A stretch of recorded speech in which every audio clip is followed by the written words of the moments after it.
Agora, nossa série especial, esta semana, são comemorados os 150 anos do nascimento do maior inventor brasileiro. Você vai acompanhar aqui no Jornal da Band a história do mineiro Santos Dumont.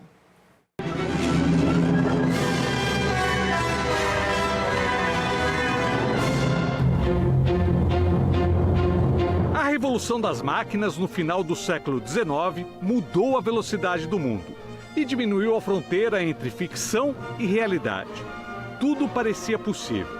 Pela janela da imaginação, personagens dos livros de Júlio Verne fizeram o jovem Alberto Santos Dumont sonhar.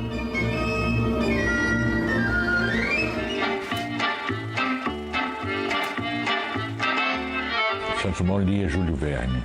E aquilo era fascinante no final do século XIX.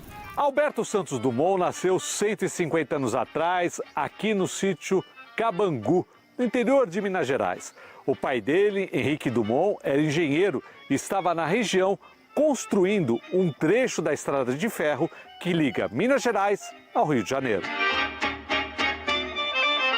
O sítio era quase um canteiro de obras da ferrovia. Longe de tudo, cercado pela Serra da Mantiqueira.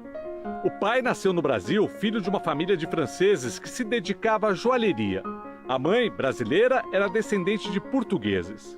Ele se revoltava porque achavam que ele era francês, pelo sobrenome. E ele inventou uma coisa genial. Ele começou a assinar Santos Dumont.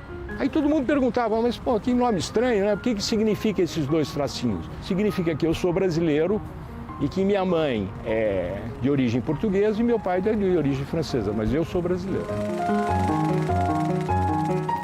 A cidade onde Santos Dumont nasceu mudou de nome depois da morte do filho ilustre, de Palmira para Santos Dumont. Hoje ele faz parte da paisagem, sentado no banco da praça, com um busto em frente à réplica da Torre Eiffel, no centro da cidade, e em todos os produtos à venda na loja de Sheila. Santos Dumont é pop.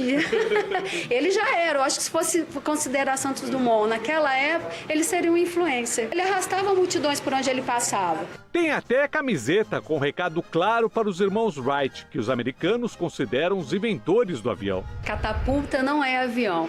E aqui está o recado dado em francês, português e inglês. Mas é no sítio que virou museu que estão guardadas as relíquias históricas de Santos Dumont.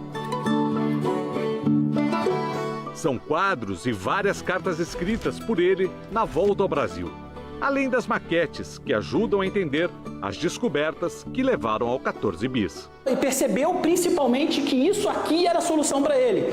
Começou a estudar os primeiros motores a combustão, caminhar nisso tudo, né? E chegou nessa concepção de que ele precisava ser propulsionado para que ele pudesse se sustentar no ar, aerodinamicamente falando.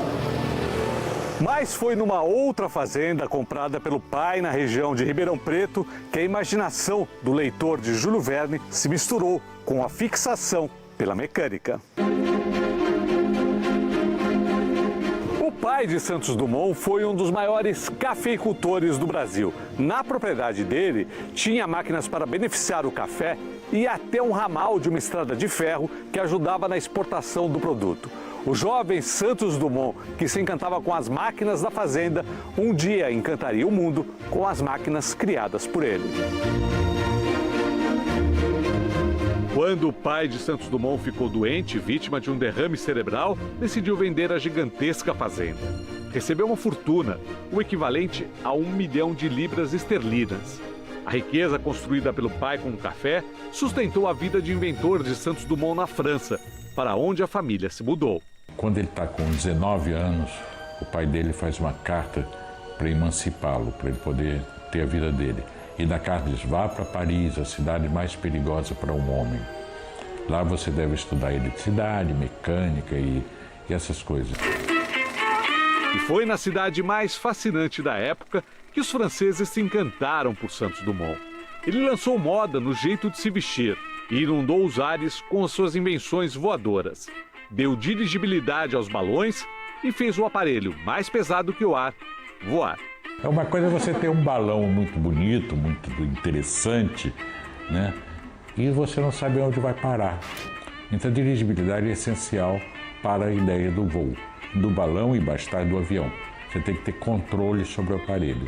Ele foi o único personagem na história que participou da evolução dos mais leves do que o ar até os mais pesados do que o ar. Isso num período de um pouco mais de 10 anos, que é um mérito que ninguém tira de Santos Dumont.